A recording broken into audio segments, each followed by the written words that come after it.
Alright, we are back with another video in the ongoing series of What If World Civilization Restarted. So last episode we had a bunch of nations breaking away from the red team. This episode we finally have the red team going back in.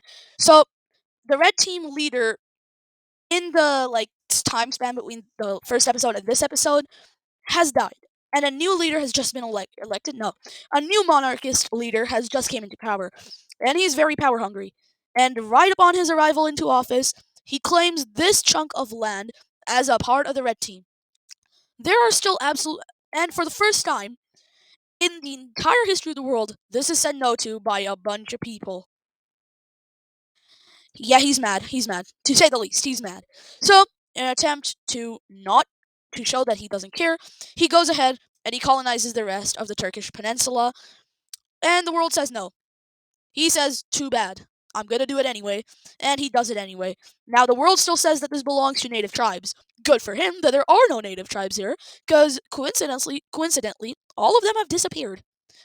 Just a coincidence. I'm sure it didn't have to do anything with him forcing them to flee into this part this part of Africa to cause chaos to the purple team. I'm sure of it. He would never do that. Anyways, so yeah, we also have the Persians doing something that's going to spark a rivalry between them and every native in the entire world for the rest of their history. They colonize the land. Now, if you don't remember and are confused to why all the natives hate them for this, or if you just haven't seen the other video, which you should probably go check out after watching this one, or else most of the stuff won't make sense to you.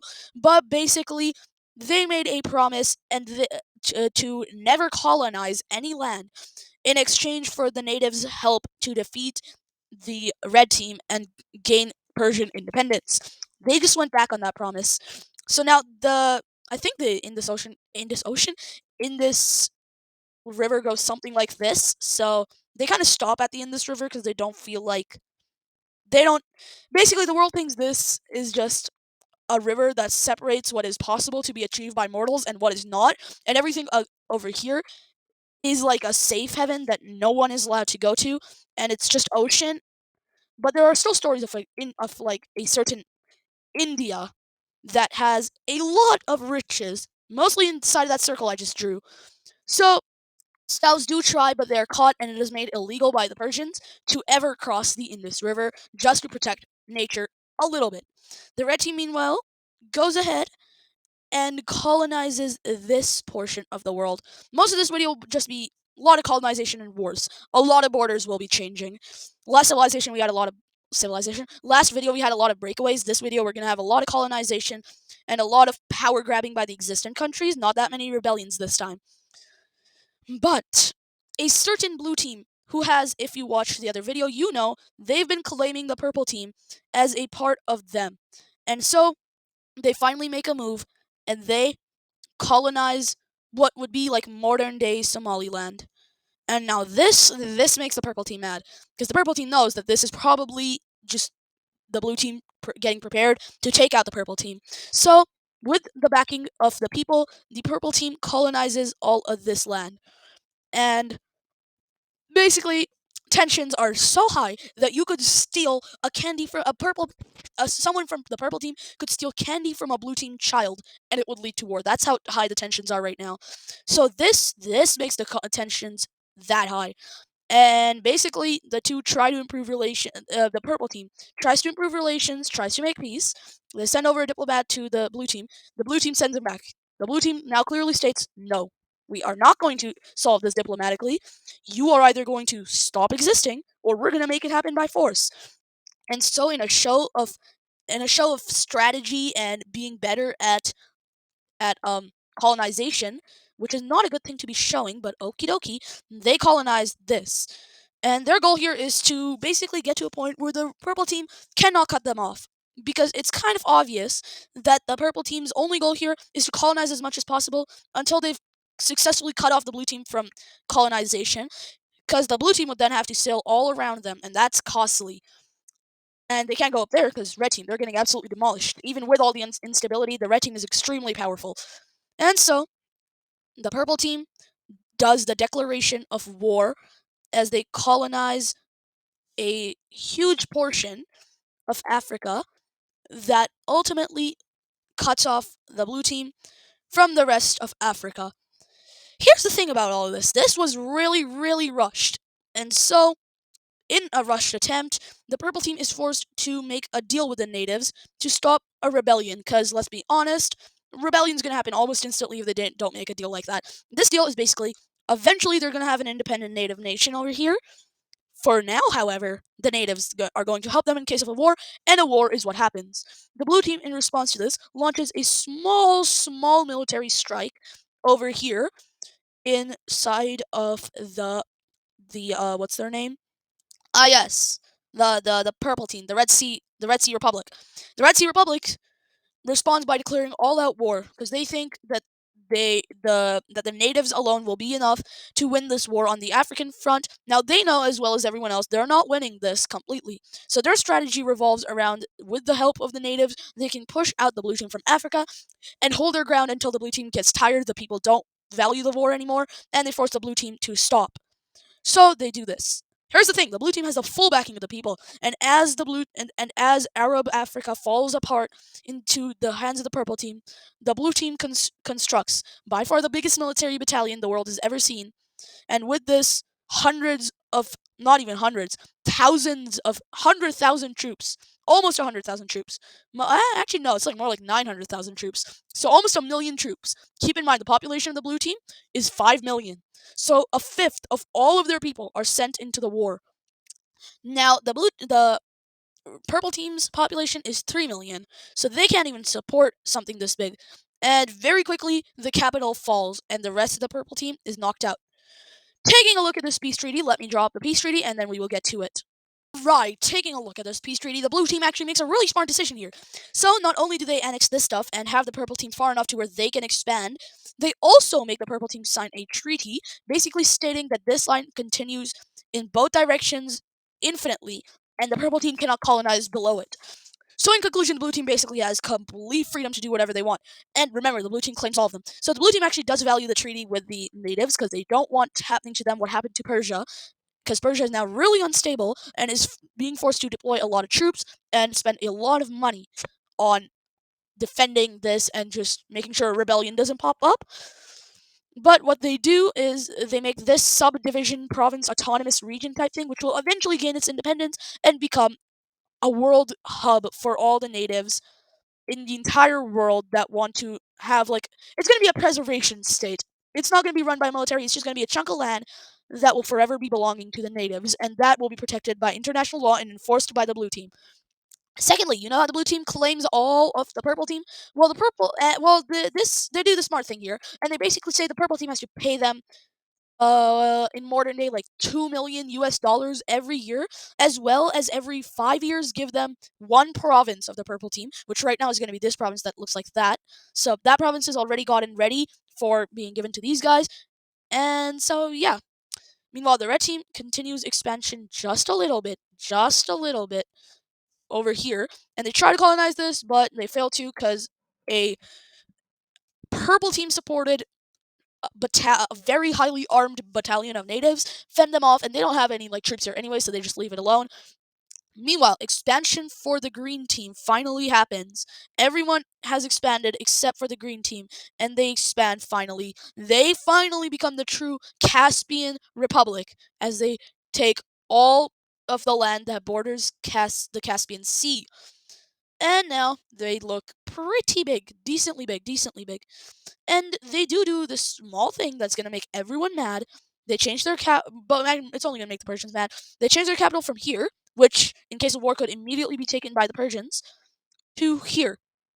And the Persians are mad because now they don't have like complete control over the green team. They actually have to try it in a war. Meanwhile, when all of this was happening, the Persia finally erupted into a full-blown civil war. Now, if you want, you can change the timeline of when this is happening, but canon event, it's going to be happening while the green team was doing that colonization and the peace treaty was being refined by the blue team. So, here's a little thing about the civil war. Not only the natives are rebelling, but also a little man, a little military dictator, let's say, pops up over here in his birth town over here, and he starts his own rebellion to turn the a great nation of Persia into a military dictatorship, and he promises the people riches and fortunes if they join him. And so he has the support of the people on his side, which you don't really see in military dictatorships that often. As Persia now very quickly starts falling to its greater known rival rebellion. Well, the natives are a rebellion. These guys are a revolution. And the revolution declares war on the rebellion. And they very quickly sweep through and take out these guys. So, taking a look at this peace treaty, nothing changes except for now a new military dictator is in place instead of the Sultan. And with this, Persia has a name change, and they change to from the Sultanate of Persia to the military dictatorship of Persia. Now, at this time, a military dictatorship isn't a bad thing, because in our world, it's really bad if a country falls into one of these.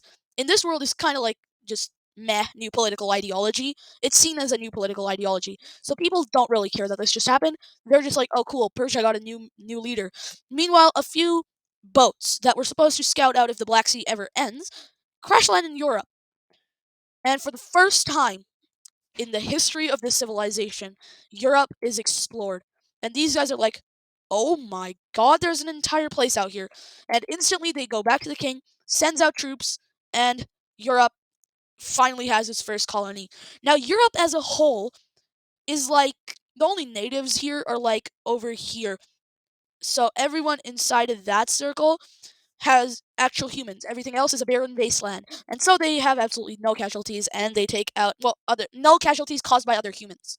The weather is not the weather is they're not used to the weather, let's just say. I know this place mostly has the same climate, but like in our world, these guys this doesn't happen in our world, but in this world, these guys get tsunamis and floods a lot. So a lot of casualties are taken, and the red team looks to further explore Europe. Meanwhile, a new civilization pops up, and this civilization is going to be one of revolutions and rebellions. And these guys call themselves what should they call themselves? They call themselves um let me think of a name. Let me think of a name and I will get back to you. Okay, I thought of a name. They call themselves Grand Crimea. Yes, I stole it from Grand Colombia. Too bad, deal with it. So these guys call themselves Grand Crimea. And that is what they are. They are a very grand nation. Bunch of rich folks who didn't want to pay taxes fled over here, and they found their own civilizations because taxes were too high in the nation that would colonize them. Sound familiar? Anyway, okay. So these guys, they're they want to be nomadic. They don't want to stay in one place for too long. Unluckily for them, that's not an option they're gonna get. They're gonna have to stay there for a long time because the world hasn't really found what's in Europe. Meanwhile, 10 years have passed, and this province is finally turned over to the blue team as another province begins to get ready for its overturn to the blue team. This province. Yeah, the purple team is already like not doing so good. Except this one is actually going to become a part of the natives, not the blue team government itself. So the purple team now contacts the red team. They're like, "Yo, we will help you with whatever you want if you just declare war and take out the blue team for us, so we can also get involved in the war and take back our African lands." The red team's like, "Nope, I'm good. I'm chilling." But they're not really chilling because the Persians just declared war on the Caspia Republic, and this war is one that is not really a war. It's more of an occupation, more of like a thing to show to the Caspian Republic that Persia is still someone that can completely destroy them. As the capital very quickly falls, the rest of the country is thrown into an occupation. Occupation, not war. Here's the thing: the red team really doesn't like expansion of the Persians because they don't like the Persian leader. So war, and well, this isn't pretty because they're also forced to declare war on Crimea. Crimea? No, Caspia, because Caspia is under complete and utter occupation. But eventually, they leave Crimea alone. Crimea. I keep saying Crimea. They leave Caspia alone because Caspia is now fighting for not being occupied anymore. As the Caspians declare war as well, the Persians very quickly start losing control. Meanwhile, in the east, the natives are back, this time armed. And so quickly, the natives take out a huge chunk of Persian land. and Persia is basically doomed, so they finally peace out. Looking at this peace treaty over here, let me draw it up and then I will get back to you. Okay, so taking a look at this peace treaty, the Mesopotamians gain a decent sized portion of the world, and the Caspians gain that, and the military dictatorship lives on.